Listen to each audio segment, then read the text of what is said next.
This is Bobby C. out at the big ballpark in the Bronx, where the New York Yankees started their 4-game weekend set with the Houston Astros with a thriller on Thursday night.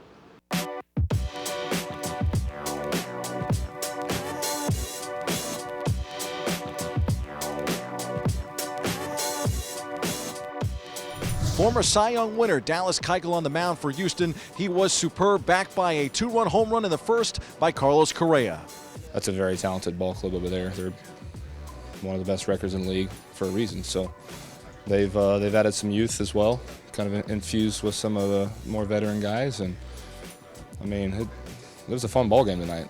But like the Yankees have done all season long thus far, they decided to try that comeback in the 9th inning, and it was Jake Marisnick who throws out Jacoby Ellsbury with the tying run on a Gary Sanchez could-have-been, would-have-been RBI. I was coming out there pretty good and had a chance to kind of take my time with it, and that's the biggest thing, is not to rush it, and I was able to take my time and make a good throw.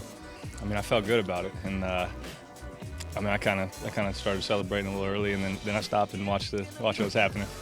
I couldn't ask for a better throw. I mean, it was right on the money, and you know, Jake, he puts a lot of pride in his defense and his game, and he works on that all the time. You see him get out there working on days he doesn't play, and so it came up huge for us tonight.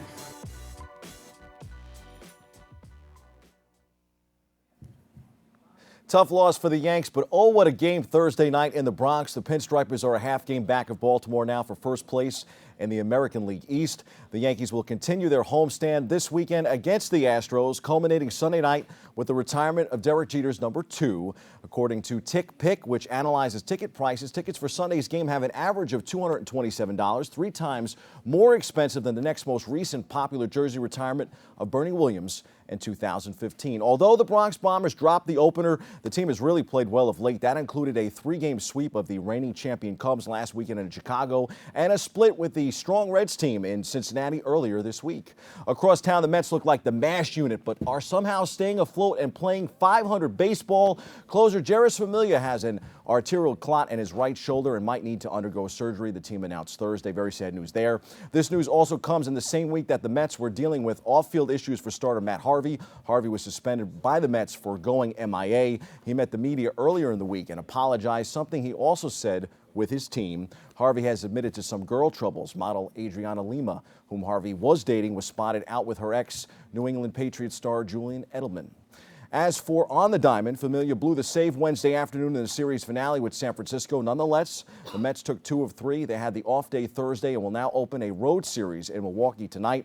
This is the first of 6 road games for the Mets. The Masons will be in Arizona after the weekend. On the ice, the New York Rangers made home ice a place for victories in the first round and through the first 2 games in their second round series with Ottawa. But Tuesday night was a different story. The Senators, who rallied for a Game 5 win at home, flipped the script on the Rangers, scoring first for the first time in the series. We go inside the locker room for more.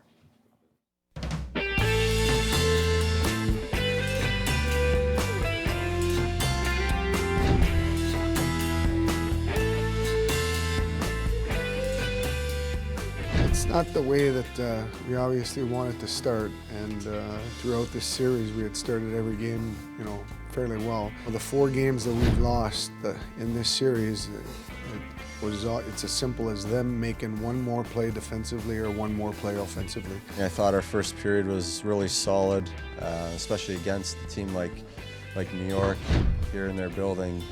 Probably one of the top teams that come out in the first period. They play really strong, and we pushed the pace and thought the first period really set ourselves up. Knowing how well the Rangers have played in elimination games at the Garden, how much of a turning point is it to score that first goal the first time in the series that you guys have had the lead? I'll be honest with you, I didn't even know how good they were in elimination games. I don't pay attention to stats in the past and all that. It was all about putting our game on the ice. It wasn't about the Rangers. We knew what we wanted to adjust to, and we knew the previous game we had some adjustments that worked out well for us, and we wanted to put on the ice here, but we thought the biggest part was the mental part. They were playing terrific in the first and maybe, had a few more opportunities, but again, we made it hard for them to get through the neutral zone and create anything really dangerous, and that just carried over all the way through the game, and we just stuck with it no matter what happened. Pittsburgh got past Washington in Game 7 to meet the Senators in the conference finals. Out west, Anaheim did the same in its Game 7 showdown with Edmonton. The Ducks will face Nashville in the other final. In the NBA postseason, San Antonio took down Houston in 6 games. They advanced to meet top-seeded Golden State in the Western Finals. On the eastern side of the bracket, defending champion Cleveland is awaiting the winner of Boston-Washington. The Celtics hold a 3-2 series lead over the Wizards. Always Dreaming ran away with the Kentucky Derby. The New York-based duo of trainer Chad Plescher and jockey John Velasquez did it again. They will try and keep it going on May 20th in the Preakness, the second leg of the coveted Triple Crown. The Belmont Stakes would then, of course, loom much larger here in New York come June. Tom Brady will become the oldest player and the second consecutive member of the Pats following teammate Rob Gronkowski to grace the cover of the popular Madden NFL video game. The league can't stop Brady. Perhaps the Madden curse can. UFC President Dana White has stated his intention to expedite negotiations for a proposed boxing match between Floyd Mayweather and Conor McGregor, saying that Sunday is absolutely his deadline to wrap up a deal with McGregor before beginning talks with Mayweather's team. And on a final sad sports roundup note, Kathy Berman, the wife of longtime ESPN broadcaster Chris Berman, died Tuesday in a car accident in rural Connecticut.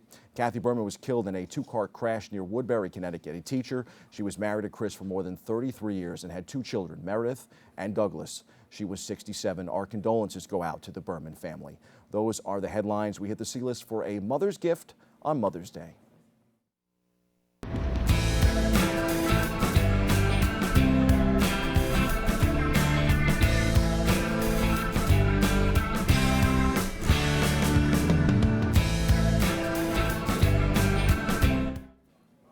Not too long ago, during better times for comedian Bill Cosby, one of his popular stand-up routines told the story of his son's athletic prowess and a proud father watching him play football from the sidelines. Here was Dad telling everyone, "There's my boy," taught him everything he knows. And of course, the punchline was, when it came time for a post-game interview for Cosby's son, the hero of the game, the first thing he said was, "Hi, Mom." Make no mistake about it, while fathers and sons may share sports, there is a reason why we have the phrase "mama's boy" in our vernacular. I have mentioned it here in this space often, having lost my father at a young age. My mom was the one with the catcher's mitt, helping me work on my curveball as a kid. She missed only 1 game during my baseball career, and she sent my 3rd grade teacher in her place. Now that's a pretty cool mom. Her idea of a Sunday afternoon was a day at the ballpark, and there's really only one if you grow up in the Bronx. You know what I mean. Mom was the one that summoned me out of bed that morning in 1995 when Mickey Mantle passed away and said it's time to go to Yankee Stadium to pay respects. She's also the one that allowed me to skip school the morning after Jim Leyritz decided to be a hero in the 1996 World Series. Thanks for letting me stay up past curfew, Mom. She was also the one that declared that the 1996 World Series parade down the Canyon of Heroes would be a holiday in the Bronx. No school that day either. As they say, baseball is life, the rest just details. So is it really any surprise that Derek Jeter, who will have his iconic number 2 retired Sunday by the only organization he has ever known, decided Mother's Day was the perfect day for his legendary journey to be completed at Yankee Stadium? The captain will take his place alongside the greats in Monument Park, and family, especially his relationship with his mother, Dorothy, is how he would like it to be remembered. Jeter told Yankees Magazine, "It was my choice. I thought it would make it even more special. I have close relationships with my entire family, but I thought it was a great opportunity to do something special for my mom. She's been very important to me, always being positive and telling me from a young age that I could do anything I wanted to do as long as I worked hard at it. I thought it was a good day to not only acknowledge my entire family, but especially my mom." For his former peers, Jeter holds a special place in their hearts too. Here's more from Yankee Stadium. What does Derek Jeter mean to you? Well, he's to me, he's just what a professional is in every sense of the word. In sports, in life, and the way he approached fans and everybody that he came into contact with. He was never Derek Jeter to anybody that he met. He was just a person meeting another person, and very humble, went about his business the right way, and you see that out of a superstar like him. He's been an icon and legend here, played for so long, 20 years or so here, so it's just amazing what he's done on the field, and talking to the kids and getting mentored him and get him in the right direction and then keep them positive. So he means a lot. I also talk to him too once in a while, so it's really good. Give me good advice about the game. That'll be a lot of fun to be a part of and to get to witness, and obviously I get to celebrate his career, not just what he did on the field, but off the field in the community as well. And you know, I think for it to come on Mother's Day, a lot of people will be excited for it, and we're looking forward to it. I have so much respect for him. He's a good friend of mine. The opportunity that I have to play with him his last year of his career was amazing. Got to see the love that he received in every city that he played. So the fact that they're going to celebrate him here and we're going to be able to be here, so it really means a lot for me. Here's an idea for those last-minute Mother's Day shoppers. Buy Mom some Yankee tickets on Mother's Day and take her out to the ballpark. Don't be cheap. You only have one mom. Speaking of which, thank you, Mom, for the love of baseball. And I think I could speak on behalf of the Bronx faithful when I say thank you, Dorothy, for Derek Sanderson Jeter. That's your sports. I'm Bobby C.